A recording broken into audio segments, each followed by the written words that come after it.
Hello everyone, today we have learn about mental health services, mental health agencies કેવી તો કે governmental at a national level કે આપણે એવી હેલ્થ સર્વિસીસ વિશે લર્ન કરવાનું છે કે જે કોના માટે કામ કરે છે, કોના માટે સેવાઓ સર્વિસ પૂરી પાડે છે, તો કે મેન્ટલ હેલ્થને પ્રિવેન્ટ કરવા માટે અને પ્રમોટ કરવા માટે કઈ કઈ એવી ગવર્મેન્ટલ અને નેશનલ લેવલની એવી એજન્સીઓ છે, સંસ્થાઓ છે જે મેન્ટલી હેલ્થી અને મેન્ટલી ઇલ પેશન્ટ છે એને હેલ્પ કરવા માટે મદદરૂપ થાય છે. તો એની અંદર જોઈએ ફર્સ્ટ ઓફ ઓલ આવેલી છે મેન્ટલ હેલ્થ એજન્સી વોલેન્ટરીલી. કેવી વોલેન્ટરી કોને કહેવાય તો કે આપણે આપણી ઈચ્છાથી સ્વયંથી આપણે જે કંઈ પણ કામ કરતા હોય એને શું કહેવાય તો કે વોલેન્ટરીલી, આપણી ઈચ્છાથી. બરાબર, તો એવી કઈ મેન્ટલ હેલ્થ એજન્સી કે જે કેવી તો કે વોલેન્ટરી પોતાની જાતે પોતાના ઈચ્છાથી જે વર્ક કરે છે એના વિશે જોઈએ. તો કે voluntary organisation are vulnerable community resources for the mental health. કે જે વોલેન્ટરી ઓર્ગેનાઇઝેશન છે કે વોલેન્ટરીલી કામ કરતી જે કંઈ પણ સંસ્થાઓ છે એ એકદમ વેલ્યુએબલ એટલે કે મૂલ્યવાન છે, કમ્યુનિટી માટે એક રિસોર્સ છે, સ્ત્રોત પૂરો પાડે છે. કોના માટે તો કે મેન્ટલ હેલ્થ માટે. They are the often more sensitive to the local realities than the centrally driven programme and are usually strongly committed to innovation and changes. કે જે આ મેન્ટલી હેલ્થ એજન્સીસ કે જે વોલેન્ટરી બેઝ ઉપર કામ કરે છે એ જે શું કહેવાય કે જે કંઈ પણ લોકલ રિયાલિટીઝ છે કે જે તે એરિયાની રિયાલિટી છે અને જે સેન્ટ્રલ ગવર્મેન્ટ લેવલે જે કાંઈ પણ પ્રોગ્રામ ચાલે છે એની સાથે સ્ટ્રોંગલી કમિટેડ એટલે કે જોડાયેલી હોય અને જે કાંઈ પણ એની અંદર ઇનોવેશન થાય અને જે કાંઈ પણ ચેન્જીસ આવે તેને એ એક્સેપ્ટ કરે છે. તે often play an extremely important role in the absence of the formal and well functioning mental health system. કે એકદમ સારો અને મહત્ત્વનો રોલ પ્લે કરે છે કોણ તો કે વોલેન્ટરી મેન્ટલ હેલ્થ એજન્સીઓ છે તે. અને તે શું કરે છે તો કે એક સારું ફંક્શન કરે છે, કોની અંદર કામ કરે છે તો કે મેન્ટલ હેલ્થ સિસ્ટમની અંદર. Filling the gap between community need and available community service and strategy. કે મેન્ટલ હેલ્થ રિલેટેડ ગવર્મેન્ટ તરફથી જે કાંઈ પણ સર્વિસીસ છે કમ્યુનિટીમાં મળવી જોઈએ, જો એની અંદર ગેપ હોય, કાંઈ પણ ખામી હોય તો એ ગેપને કોણ ફૂલફિલ કરે, પૂરો કરે તો કે આપણી આ વોલેન્ટરી એજન્સીસ છે તેને ફૂલફિલ કરે. અને બધી જ પ્રકારની મેન્ટલ હેલ્થ રિલેટેડ સર્વિસ છે એ કમ્યુનિટીની અંદર કોણ પહોંચાડે તો કે voluntary base mental health agencies છે એ પહોંચાડે છે. ધેન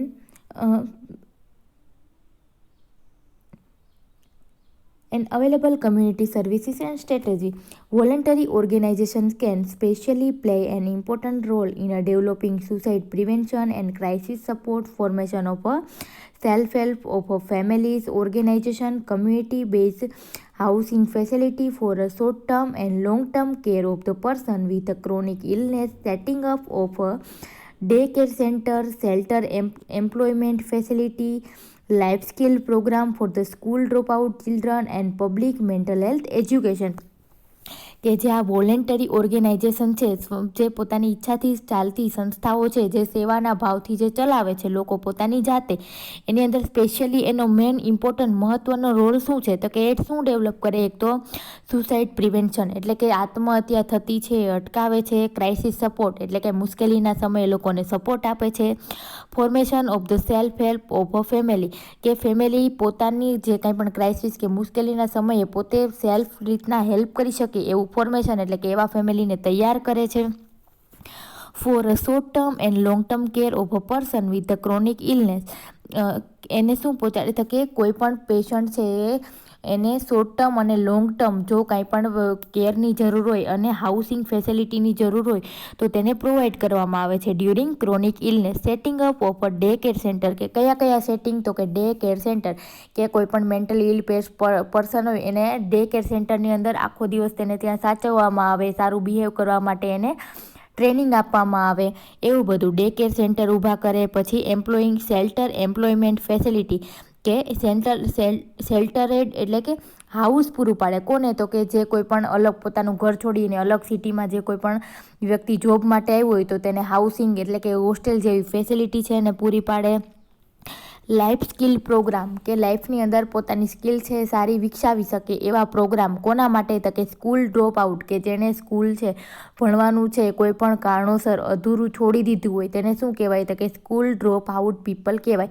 એના માટે લાઈફની અલગ અલગ સ્કિલ છે શીખવાડવાના પ્રોગ્રામ છે અરેન્જ કરે છે કોણ? તો કે વોલેન્ટરી એજન્સીસ છે તે. અને પબ્લિકને મેન્ટલ હેલ્થ રિલેટેડ શું આપે છે? તો કે એજ્યુકેશન પ્રોવાઈડ કરે છે, શિક્ષણ આપે છે. ધેન નોન ગવર્મેન્ટલ ઓર્ગેનાઇઝેશન, કે જે ગવર્મેન્ટ દ્વારા ના ચાલતી હોય પરંતુ જે તે અમુક વ્યક્તિઓ છે એના દ્વારા ચલાવવામાં આવતી હોય, જેને આપણે નોર્મલી આપણે એનજીઓ દ્વારા ઓળખીએ છીએ. એનજીઓનું ફૂલ ફોર્મ શું થાય? તો કે નોન ગવર્મેન્ટલ ઓર્ગેનાઇઝેશન. 2 માર્ક્સમાં એવું પૂછાય કે એનજીઓ, તો આપણે અન્ડરસ્ટેન્ડ કરી લેવાનું કે NGO means non governmental organization. Non-governmental organizations are recognized by the government as non-profit or welfare-oriented organization. એટલે કે આ નોન ગવર્મેન્ટલ ઓર્ગેનાઇઝેશન છે એને માન્યતા રિકોગ્નાઇઝ થયેલી એટલે કે માન્યતા મળેલી હોય કોના દ્વારા? તો કે ગવર્મેન્ટ દ્વારા. એ કોના બેઝ ઉપર ચાલતી હોય? તો કે નોન પ્રોફિટ, એટલે કે એ સંસ્થા છે કાંઈ પૈસા કમાવા માટે ચાલતી ના હોય, એટલે કે નોન પ્રોફિટ, એમાંથી એને કાંઈ પણ પ્રકારનું પ્રોફિટ ના મળતું હોય. અને નોન પ્રોફિટ ઓર વેલફેર એટલે કે કલ્યાણ માટેના. કોનો? તો કે વેલફેર મીન્સ કે કલ્યાણ. કોના કલ્યાણ માટે? તો કે લોકોના કલ્યાણ માટે ઓરિએન્ટેડ ઓર્ગેનાઇઝેશન છે. Which play a key role as a advocate, કે કયા રોલ પ્લે કરે પેશન્ટ માટે? તો કે as a advocate, service provider એટલે કે સેવા આપનાર, એક્ટિવિટીસ્ટ એટલે કે એક્ટિવિટી કરનાર, અને રિસર્ચર તરીકેનો રોલ છે એ પ્લે કરે છે. ઓફ ધ ઇસ્યુ કોની અંદર? તો કે કોઈ પણ હ્યુમનના ઇસ્યુની અંદર કે જે સોસાયટીની અંદર ડેવલપ થયેલા હોય. Mental health non governmental organization are located throughout in India, કે મેન્ટલ હેલ્થ રિલેટેડ જે નોન ગવર્મેન્ટલ ઓર્ગેનાઇઝેશન છે આખા ઇન્ડિયાની અંદર છે એ સ્થપાયેલા છે.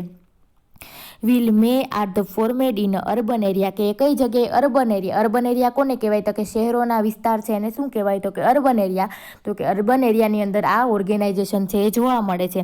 તે have begun to extend service in rural area too, અને એ અર્બન એરિયાની અંદર છે છતાં પણ એ રૂરલ કે બેકવર્ડ સાઇડ એરિયા છે કે બીજા ગામડાના એરિયા છે તેની અંદર પણ સર્વિસ છે એ પ્રોવાઈડ કરે છે. કદાચ 2 માર્ક્સની અંદર એવું પૂછાય કે MHNGOS, એવું ખાલી એવું એટલું લખેલું પૂછાય તો આપણને ફટાફટ આઈડિયા આવી જવો જોઈએ કે mental health non governmental organization એવું પૂછેલું છે. તેન જોઈએ તો કે પાર્શિયલ હોસ્પિટલાઇઝેશન, કે પાર્શિયલ હોસ્પિટલાઇઝેશન કોને કહેવાય? તો કે જોઈએ તો કે partial hospitalization is an innovative alternative to hospitalization. કે પાર્શિયલ હોસ્પિટલાઇઝેશન શું છે? તો કે એક ઇનોવેટિવ છે અને અલ્ટરનેટિવ છે, ઓપ્શન છે. કોના માટેનું? તો કે હોસ્પિટલાઇઝેશનનું. હોસ્પિટલમાં દાખલ થવું એનો એક ઓપ્શન છે partial hospitalisation. It is the ideally suit to most of the psychiatric syndromes, particular chronic psychotic disorder, neurotic condition, personality disorder, drug and alcohol dependence and mental retardation. કે આ પાર્શિયલ હોસ્પિટલ છે કોના માટે useful છે? કેવા patient માટે? તો કે કોઈ પણ પેશન્ટ કે જેને સાયકોટિક ડિસઓર્ડર થયો હોય, પછી ક્રોનિક સાયકોટિક ડિસઓર્ડર હોય, ન્યુરોટિક કન્ડિશન હોય, પર્સનાલિટી ડિસઓર્ડર હોય, ડ્રગ્સ અથવા તો આલ્કોહોલ જે લેતા હોય એ, અથવા તો કોઈ પણ મેન્ટલ રિટાર્ડેડ પર્સન હોય એના માટે પાર્શિયલ હોસ્પિટલ છે યુઝફુલ છે. ડે કેર સેન્ટર છે, ડે હોસ્પિટલ્સ અને day treatment programme come under the partial hospital. કે પાર્શિયલ હોસ્પિટલની અંદર કઈ એની અંડરમાં કયા પ્રોગ્રામ છે વર્ક કરે છે? તો કે ડે કેર સેન્ટર છે, ડે હોસ્પિટલ છે, ડે ટ્રીટમેન્ટ પ્રોગ્રામ છે. આ બધી જ વસ્તુઓ છે એ કોની અંડરમાં કામ કરે? તો કે પાર્શિયલ હોસ્પિટલાઇઝેશનની અંડરમાં કામ કરે છે.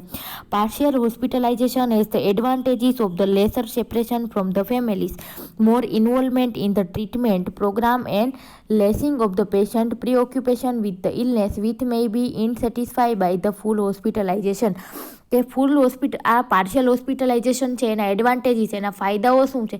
તો કે પાર્શિયલ એટલે કે થોડાક પ્રમાણમાં ટ્રીટમેન્ટ લેવા માટે, કેર લેવા માટે ખાલી હોસ્પિટલમાં જવું પડે, પરંતુ દિવસ અને રાત ત્યાં એડમિટ નથી થવું પડતું. એટલે શું એના ફાયદા થાય છે? એક તો પેશન્ટ છે ફેમિલીથી સેપરેટ અલગ છે ઓછું રહે. બીજું તો કે આપણે ફેમિલી મેમ્બરને પણ એની ટ્રીટમેન્ટની અથવા તો કેરની અંદર એને ઇન્વોલ્વ કરી શકીએ અને જ્યારે આપણે હોસ્પિટલાઇઝેશન કે હોસ્પિટલમાં દાખલ થયા હોય અને સારું રિઝલ્ટ ના મળ્યું હોય, સંતોષકારક સેટિસ્ફેક્શન ના થયું હોય, ત્યારે આપણે કોની મદદ લઈ શકીએ? તો કે પાર્શિયલ હોસ્પિટલાઇઝેશનની મદદ છે એ લઈ શકીએ છીએ.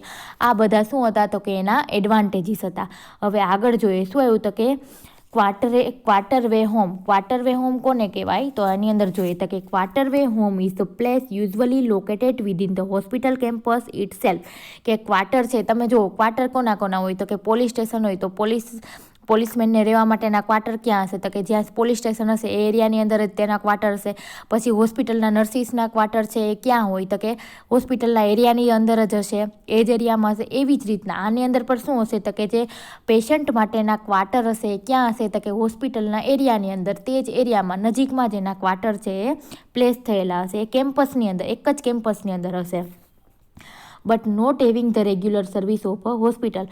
પરંતુ એ એરિયામાં હોય પરંતુ હોસ્પિટલ જેવી જ રેગ્યુલર સર્વિસ છે એ ના મળે. કે ચાલો સવારમાં 9 વાગે એટલે ડૉક્ટર ચેકઅપ માટે આવી જાય, ડેલી એને દવાઓ અપાય, નર્સિસ છે કેર કરવા માટે આવી જાય.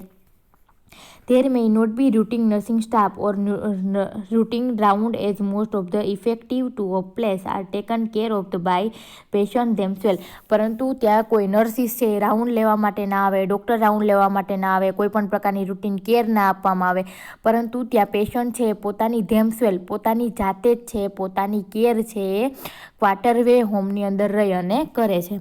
હવે next one, half way home. તો કે હાફ વે હોમ કોને કહેવાય? હાફ વે એટલે કે અડધો વે, એટલે કે શું થાય? તો કે ઘર જેવું જ, બરાબર. એની અંદર શું? તો કે half way home is a transitionary residential center for the mentally ill per patient who no longer need the full service of a hospital. કે હાફ વે હોમની અંદર રેસિડેન્ટિયલ એટલે કે રેસિડેન્ટિયલ સેન્ટર એટલે કે રહેવા માટેનું સેન્ટર છે, જ્યાં કોને રાખવામાં આવે? કે જે મેન્ટલી ઇલ પર્સન કે who not longer need for the full services of the hospital, કે જેને લાંબા ટાઈમ સુધી પૂરેપૂરી કે હોસ્પિટલમાં અપાતી હોય એવી જ ફૂલ સર્વિસની જરૂર ના હોય એવા પેશન્ટને ક્યાં રાખવામાં આવે? તો કે હાફ વે હોમની અંદર રાખવામાં આવે. કે જેને કોન્સ્ટન્ટ છે એ નર્સિસ કે ડૉક્ટરની જરૂર ના પડતી હોય એવા, જે થોડાક એવા સાજા હોય એવા પેશન્ટને ક્યાં રાખવામાં આવે? તો કે હાફ વે હોમની અંદર રેસિડેન્ટલ સેન્ટર આપવામાં આવે છે. But are not yet ready for a completely independent living. પરંતુ એને આવી બધી ફૂલ હોસ્પિટલ સર્વિસની જરૂર ના હોય, પરંતુ પેશન્ટ કેવા હોય કે એ પૂરેપૂરા કમ્પ્લીટલી રેડી પણ ના હોય પોતાની જાતે ઇન્ડિપેન્ડન્ટલી રહેવા માટે. At attempt to maintain a climate of the health rather than of the illness and to develop and strengthen individual કેપેસિટીઝ. કે આની અંદર શું કરવામાં આવે? તો કે ઇન્ડિવિજ્યુઅલ કે જે તે પેશન્ટની કેપેસિટી છે એની કાર્યક્ષમતા છે વધારવા માટે અને એને ડેવલપ કરવા માટે એની હેલ્પ કરવામાં આવે છે. અને એટલે કે એવા પ્રયત્નો કરવામાં આવે જેથી કરીને પેશન્ટની હેલ્થનું જે સારું ક્લાઇમેટ છે, એનું વાતાવરણ છે એ મેન્ટેન રહે. At the same time it enable the recognition of a problem that require medication attention and permit the discover of the condition in the community. એટલે કે એટ ધ સેમ ટાઈમ એને recognition, એના જે કાંઈ પણ પેશન્ટના problem હશે એની recognition એટલે કે માન્યતા આપવામાં આવશે, એની મેડિકેશન કરવામાં આવશે, એની કેર લેવામાં આવે અને કમ્યુનિટીની અંદર એવા કેસીસ છે એ ફાઇન્ડિંગ કરવામાં આવે છે. which are the acting adversely on the individual. Thus, halfway home have a major role in the rehabilitation of the mentally ill individual. કે હાફવે હોમનો મોસ્ટ ઇમ્પોર્ટન્ટ રોલ કે મહત્ત્વ શું છે? તો કે મેન્ટલ ઇલનેસ પર્સનનું ફટાફટ શું થઈ શકે છે? તો કે રિહેબિલિટેશન કરી શકાય, પેશન્ટ ફરીથી હતો એવો સાજો આપણે કરી શકીએ છીએ. ધેન આપણે જોઈએ સેલ્ફ હેલ્પ ગ્રુપ. કે સેલ્ફ હેલ્પ ગ્રુપ કોને કહેવાય? તો કે જે પોતાની જાતે જ છે એ શું કરતા હોય? પોતાના ગ્રુપની મદદ કરતા હોય એને શું કહેવાય? તો કે સેલ્ફ હેલ્પ ગ્રુપ કહેવાય. તો એની અંદર જોઈએ self help group are the composed of the people who are the trying to cope with the specific problem of a life crisis and have improved the emotional health and well-being of the many people. કે self help group છે એ composed of the people. કેવા પીપલથી બને છે? તો કે એવા people કે જે શું કરતા હોય? તો કે કોઈ પણ સ્પેસિફિક એક જ પ્રકારના લાઈફના ક્રાઇસિસ કે મુશ્કેલીઓમાંથી શું કરવા માંગતા હોય? તો કે કોપ કરવા માંગતા હોય અને પોતાની ઇમોશનલ હેલ્થ છે એને વેલબિંગ એટલે કે સારી કરવા માંગતા એવા ઘણા પીપલ મળી અને શું બનાવે છે? ગ્રુપ બનાવે છે. કે એ ગ્રુપના બધા જ પીપલનો કાંઈક પણ પ્રોબ્લેમ છે કેવો હોય? સેમ હોય અને એમાંથી એ શું બધા મળીને શું કરે તો કે જાતે છે એ નીકળવાની ટ્રાય કરે. Usually recognized with the many people, usually organized with the particular task in mind. Such a group do not attempt to explore individual psychodynamic in a great depth or change personality functioning significantly. એટલે કે આની અંદર છે ગ્રુપના લોકો છે એકલા attempt કે એકલા પ્રયત્ન નથી કરતા, બધા જાતે મળી અને પ્રોબ્લેમ સોલ્વ કરવાની ટ્રાય કરે છે અને એની અંદર વ્યક્તિની અંદર ડેપ્થ એટલે કે ઘણા ઊંડા ફેરફારો જોવા મળે છે. વ્યક્તિની ગ્રુપની અંદર પોતાની પર્સનાલિટી પણ શું થઈ જાય છે, ચેન્જ થઈ જાય છે. A distinction characteristic of the self-help group is their homogeneity. The members have a same disorder and share their experience, good or bad, and successful or unsuccessful with one another. એટલે શું કીધું તો કે આની અંદર જે કાંઈ પણ લોકો છે ગ્રુપની અંદર બધાની કેરેક્ટરિસ્ટિક છે, જે પીપલ ગ્રુપના એક ગ્રુપના હશે એની કેરેક્ટરિસ્ટિક છે સેમ હશે, એના પ્રોબ્લેમ છે એ પણ સેમ હશે અને પોતાનો જે કાંઈ પણ ગ્રુપના મેમ્બર છે એકબીજાનો પોતપોતાનો એક્સપિરિયન્સ છે સારો હોય કે ખરાબ, સક્સેસફુલ હોય કે અનસક્સેસફુલ એ એકબીજા જોડે શેર કરશે. The members work together using their strength to gain control over their lives. એટલે કે ગ્રુપના જે મેમ્બર છે એ વર્ક છે એ સાથે ટુગેધર કામ છે જે તે કામ છે એ સાથે મળીને કરશે અને પોતાની લાઈફ ઉપર એ કંટ્રોલ લાવવાની ટ્રાય કરશે. By the doing so they educate each other. અને એનાથી એ શું કરશે તો કે એકબીજાને એજ્યુકેટ કરશે, સમજાવવાની ટ્રાય કરશે. Provide mutual support and alternative the sense of the alienation usually felt by the people drawn to this kind of the group. એટલે કે આની અંદર શું કરશે તો કે મ્યુચ્યુઅલ સપોર્ટ આપશે, એકબીજાને સપોર્ટ આપશે, એકબીજાને ઓપ્શન રૂપે એકબીજા સાથે જોડે રહેશે. In other word, self-help group are the based on the premise that people who have the experience and particular problem are the able to help other who have the same problem.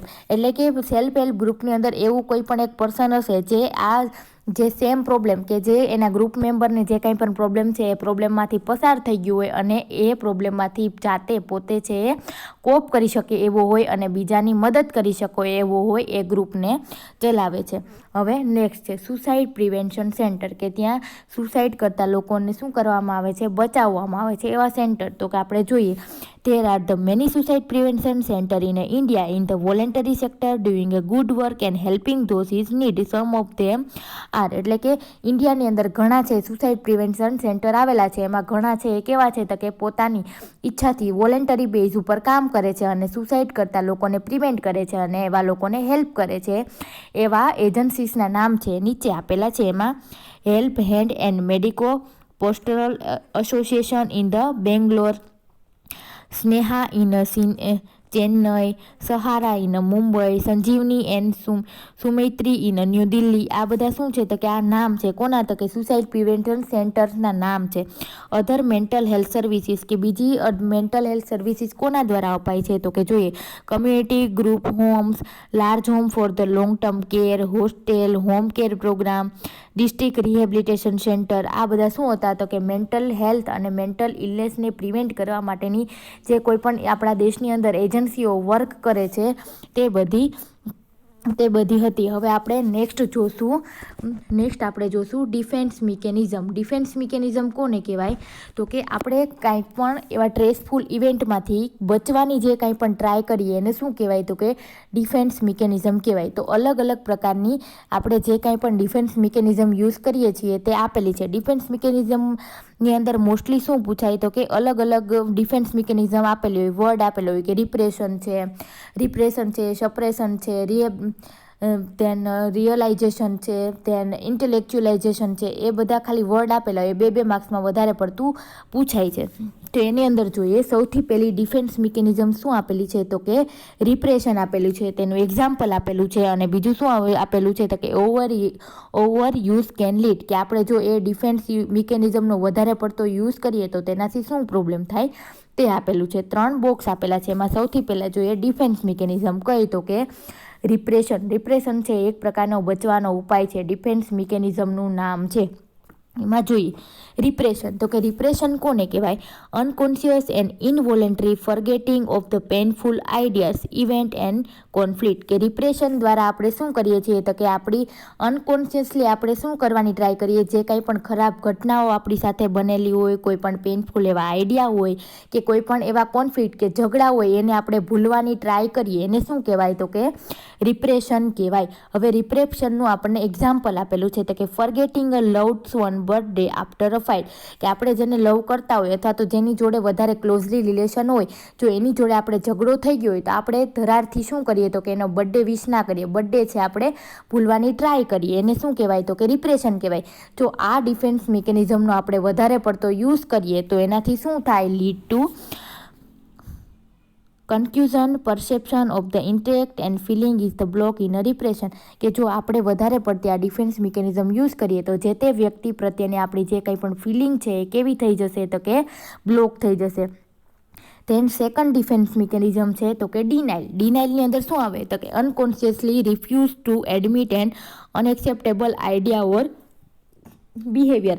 કે ડિનાઇલની અંદર આપણે શું કરીએ? તો કે જે તે પરિસ્થિતિ છે એને શું કરશું? રિફ્યુઝ કરશું, એટલે કે એને નકારશું, એને એક્સેપ્ટ નહીં કરીએ એવું બિહેવિયર કરશું. તો એનું એક્ઝામ્પલ આપેલું છે, the mother of a child who is the fatal ill may refuse to admit that there is the anything wrong even throughout she is fully informed of the diagnosis and accept outcome. It is because she can not tolerate the pain that acknowledging reality would produce. કે આની અંદર example આપેલું છે કે એવી mother છે કે જેનું બાળક છે એ ફૂલ્લી એકદમ ઇલ છે, એનો ડાયગ્નોસિસ થઈ ગયો છે કે બાળકને છે આ પ્રકારની બીમારી છે, બરાબર, પરંતુ મધર છે તેને એક્સેપ્ટ કરતી નથી. એટલે શું કરે છે? એને ડિનાઇલ કરે છે, નકારે છે, એક્સેપ્ટ કરતી નથી અને એ પેઇનફુલ કન્ડિશનને ટોલરેટ નથી કરી શકતી. જો આપણે એનું ઓવરયુઝ કરીએ તો શું થઈ શકે? તો કે રિપ્રેશન થઈ શકે અને ડિસોસિએટિવ ડિસઓર્ડર કે તે મેન્ટલ ડિસઓર્ડર છે એ થઈ શકે છે. Than third one displacement. Displacement એટલે કે એક જગ્યાએ નહીં ને બીજી જગ્યાએ પ્લેસ છે ચેન્જ થઈ જાય. તો એની અંદર અનકોન્શિયસલી ડિસ્ચાર્જિંગ પેન્ટ ઓફ ફિલિંગ. કે આપણી જે કાંઈ પણ ફિલિંગ છે એ કોની ઉપર ડિસ્ચાર્જ કરીએ, કોની ઉપર કાઢીએ? તો કે with exact opposite less threatening. કે જે વસ્તુ આપણને નડતી ના હોય કે કોઈએ આપણને કાંઈ કીધું ના હોય એની ઉપર આપણે જે કાંઈ પણ આપણી ફિલિંગ છે પેન્ટ આઉટ કરીએ, એક્સપ્રેસ કરીએ, એને કહેવાય ડિપ્લેસમેન્ટ.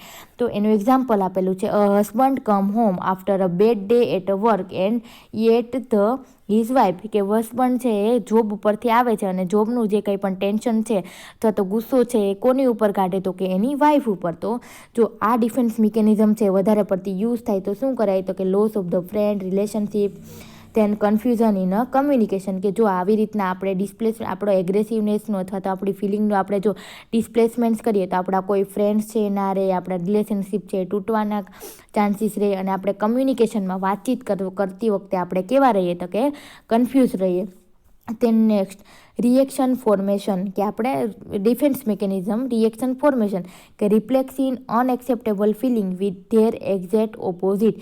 કે આપણે જે કંઈ પણ રિએક્શન ફોર્મેશન કે આપણે જે કંઈ પણ રિસ્પોન્સ આપશું એ આપણની અંદરની જે કંઈ પણ ફિલિંગ હશે એનાથી એક્ઝેક્ટ કેવો હશે?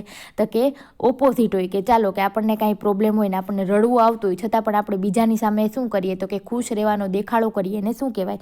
તો કે રિએક્શન ફોર્મેશન. કે એક્ઝેક્ટ જે રિએક્શન આવતું હોય એની જગ્યાએ આપણે કંઈક બીજું રિએક્શન ફોર્મેટ કરીએ, બનાવીએ, એને શું કહેવાય? તો કે રિએક્શન ફોર્મેશન. એમાં એક્ઝામ્પલ આપેલું છે, a jealous boy who hit his elder brother. કે કોઈ નાનું બાળક છે, નાનો છોકરો છે, જેલેસ ફીલ કરતો હોય એના મોટા ભાઈથી and may show his exaggerate respect and affection toward him. પરંતુ તે કેવું દેખાડે? તો કે જેલેસી ના બતાવે ને કેવું બતાવવાની ટ્રાય કરે? તો કે એને કંઈક વધારે જ પડતી એને રિસ્પેક્ટ આપશે અને અફેક્શન એને એના પ્રત્યે વધારે જ પડતી હૂંફ બતાવશે. અને જો આ ડિફેન્સ મિકેનિઝમ છે આપણે વધારે પડતી યુઝ કરીએ તો શું થાય? તો કે failure to resolve internal conflict. કે આપણી અંદરને જે કંઈ પણ કોન્ફ્લિક્ટ છે એને આપણે સોલ્વ કરવામાં ફેલ જશું. તે નેક્સ્ટ ડિફેન્સ મિકેનિઝમ રેશનલાઇઝેશન એટલે કે કાંઈક પણ કારણ બતાવવું, એને શું કહેવાય? રેશનલાઇઝેશન કહેવાય. It is the process in which an individual justifies his or her failure and socially unacceptable behaviour by giving a socially approve reason. એટલે કે આ એક પ્રકારની રેશનલાઇઝેશન છે. શું છે? પ્રોસેસ છે. એની અંદર વ્યક્તિ છે એ પોતાનું જે કંઈ પણ ફેલ થયો એને જસ્ટિફાઈ કરવાની ટ્રાય કરશે, કોઈ પણ અનએક્સેપ્ટેબલ બિહેવિયર કરીને અથવા તો કાંઈ પણ રીઝન, કારણ આપીને. મેં એક્ઝામ્પલ આપેલું છે. A student who fail in the examination may complain that the hostel atmosphere is not favorable and has result in his or her failure. કે સ્ટુડન્ટ છે જે એક્ઝામમાં કેવો થયો? ફેલ થયો. તો એનું એ રીઝન શું બતાવે? તો કે બાનું શું બતાવે કે તો હું ફેલ થયો કારણ કે હોસ્ટેલનું એન્વાયરમેન્ટ છે એ સારું નહોતું, એના લીધે છે હું એક્ઝામમાં છે એ ફેલ થયો અને રિઝલ્ટ સારું ના આવ્યું. તો એના જો આવું આપણે રેશનલાઇઝેશન છે વધારે પડતું યુઝ કરવા લાગીએ તો શું થાય? તો કે સેલ્ફ ડિસેપ્શન, આપણે આપણી પોતાની જાતથી અલગ થતા જઈએ. ધેન નેક્સ્ટ ડિફેન્સ મિકેનિઝમ સબ્લિમેશન કોને કહેવાય? તો કે કોન્શિયસલી ઓર અનકોન્શિયસલી, ક્યાં તો જાગૃત અવસ્થામાં અથવા તો અજાગૃત અવસ્થામાં challenging instinctual drive into acceptable activity, કે આપણે વધારે પડતા કોઈની સાથે શું કરશું? નાની એવી બાબતમાં પણ ચેલેન્જ ફેંકવા લાગશું કે તે આ કર્યું ને હું એનાથી પણ સારું કરી બતાવું, એવી ચેલેન્જો આપણે કરવા લાગશું. એનાથી શું થશે?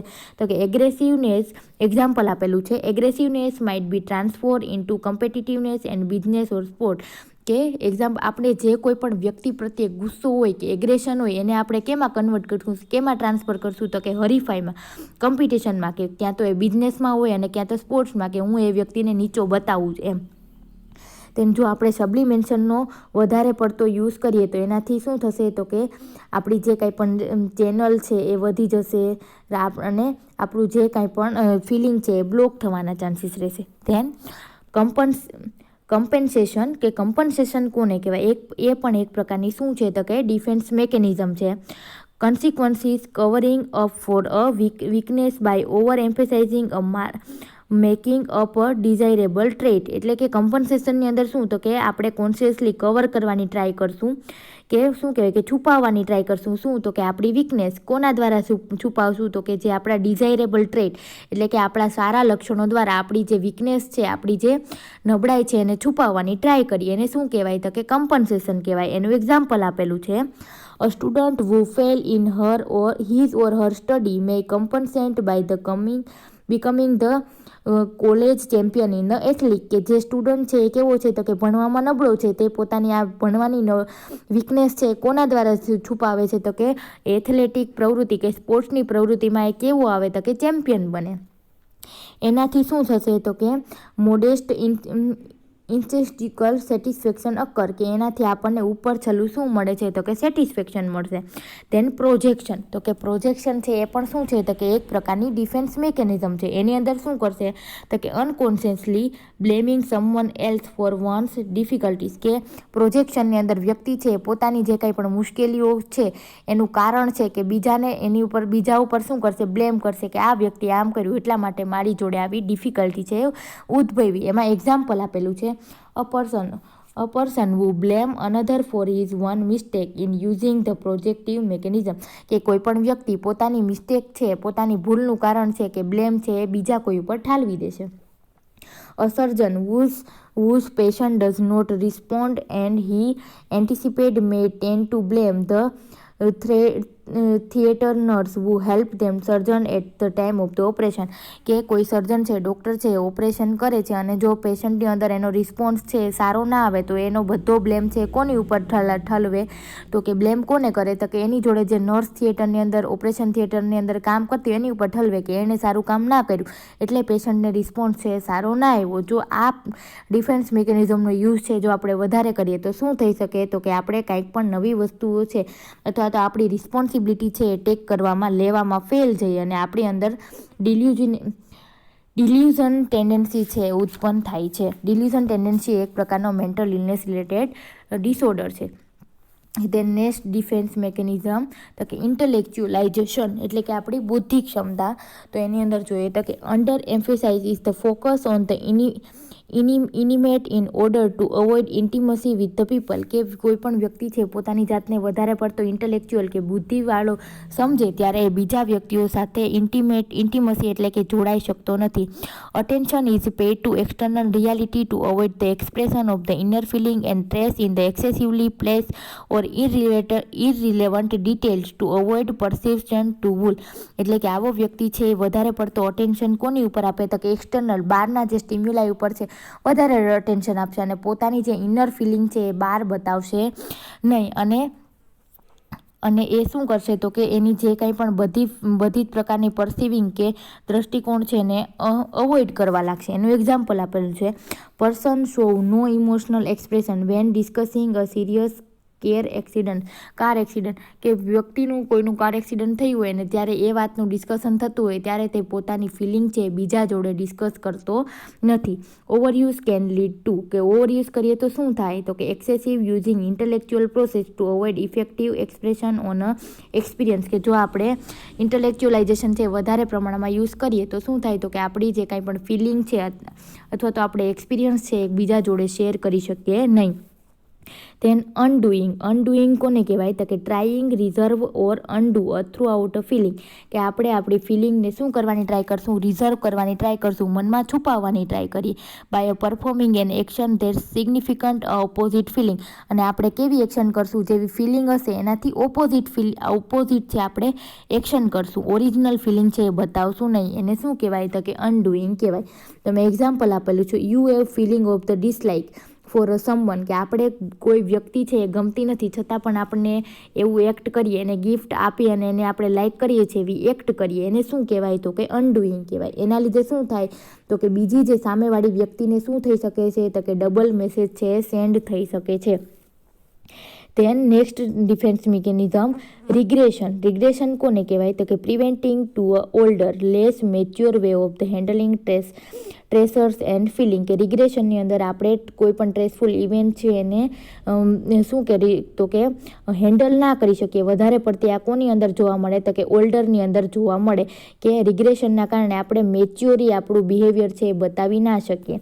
એની અંદર example, an adult throws a temper tantrum when does not get his or her way, કે એડલ્ટ વ્યક્તિ છે આવું કરે એના બિહેવિયર છે એ કેવું થઈ જાય એકદમ ચીડિયું થઈ જાય જ્યારે એને જે વસ્તુ જોતી હોય એ ના મળે. તો એની અંદર શું થાય તો કે may interfere with the progression and development of the personality, એના લીધે એનું જે કંઈ પણ પ્રોગ્રેસ થતો એ અટકી જાય અને એની પર્સનાલિટીનું ડેવલપમેન્ટ છે એ નથી થતું. ધેન જોઈએ આગળની તો કે ડિસોસિએશન એ પણ શું છે એક પ્રકારની ડિફેન્સ મિકેનિઝમ છે, બચવાનો રસ્તો છે.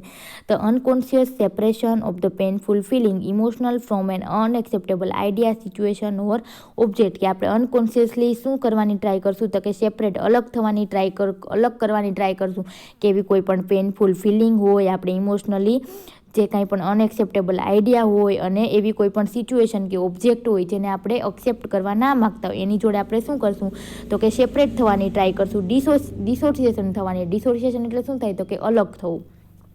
તેનું એક્ઝામ્પલ આપેલું છે, amnesia that prevent recall of the previous day auto accident, કે આપણે એમનેશિયા એટલે કે ભૂલી જવાની ટ્રાય કરશું અને રિકોલ એટલે કે યાદ કરવાને શું કરશું તો કે પ્રિવેન્ટ કરશું, યાદ કરવાથી બચશું. તો કે જે પ્રીવિયસ આગળના દિવસે કંઈક પણ ઓટો એક્સિડન્ટ એક આપણું એક્સિડન્ટ થયું એનેથી. Adult remember nothing of the childhood sexual abuse, કે કોઈ પણ વ્યક્તિનું એડલ્ટનું શું હોય તો કે બાળપણમાં સેક્સ્યુઅલ એબ્યુઝ થયું હોય એની ઉપર, તો એ શું કરશે તો કે કાંઈ નથી થયું એવું એ વિચારશે. એના લીધે શું કયો ડિસઓર્ડર થવાના ચાન્સીસ રહે તો કે ડિસોસિએટિવ ડિસઓર્ડર થવાના ચાન્સીસ રહે છે. Then next defence mechanism conversion, the unconscious experience of the intrapsychic conflict symbolic through the physical symptoms, કે આપણી ઇન્ટ્રાસાઇકિક કોન્ફ્લિક્ટ, કે આપણા બ્રેનની અંદર કંઈક પણ એવા શું થયા હોય તો કે કોન્ફ્લિક્ટ ચાલતા હોય, એક શેની અંદર દેખાય તો કે આપણે બ્રેનની અંદર જે કંઈ પણ વિચારતા હોય કે જે કંઈ પણ ઝઘડાઓ ચાલતા હોય તે આપણા આપણી બોડીની અંદર છે એ વસ્તુ હવે દેખાવા મળશે, એના સિમ્ટમ્સ છે બોડી ઉપર દેખાશે. તો awakens with a migraine headache in the morning of a final exam and feel too ill to take the rest. કે સ્ટુડન્ટને શું છે એક્ઝામનો મેન્ટલી શું છે તો કે એને મેન્ટલી એ બીવે છે, એન્ઝાયટી છે, કે મેન્ટલી એને ટેન્શન છે અને એનું પરંતુ એ મેન્ટલ ટેન્શન છે એ ક્યાં લાગશે તો કે એના શરીરની અંદર થાક લાગશે, એને શું થશે તો કે રેસ્ટ લેવાની જરૂરિયાત રહેશે. The anxiety not deal with can lead to actual physical disorders such as a gastric ulcer. કે જો વધારે પડતી આપણે એન્ઝાયટી રહે, મેન્ટલી આપણે બીએલા રહીએ તો એના લીધે ફિઝિકલ બોડીની અંદર ડિસઓર્ડર જોવા મળે. એની અંદર એક્ઝામ્પલ આપેલું છે શેનું તો કે ગેસ્ટ્રિક અલ્સર થવાના ચાન્સીસ રહેશે. Then next defense mechanism, suppression, voluntary rejection of the unacceptable thought or feeling from a conscious awareness. કે સપ્રેશનની અંદર આપણે વોલેન્ટરી રિજેક્ટ કરશું કે જે એવી ફિલિંગ છે આપણને અનએક્સેપ્ટેબલ હોય કે આપણને ના ગમતી હોય એને આપણે આપણી રીતના જ શું કરીએ રિજેક્ટ કરી દઈએ, એને શું કહેવાય દબાવી દઈએ, એને સપ્રેશન કહેવાય. તો જોઈએ student who failed in a examination state he or she not ready to talk about her marks.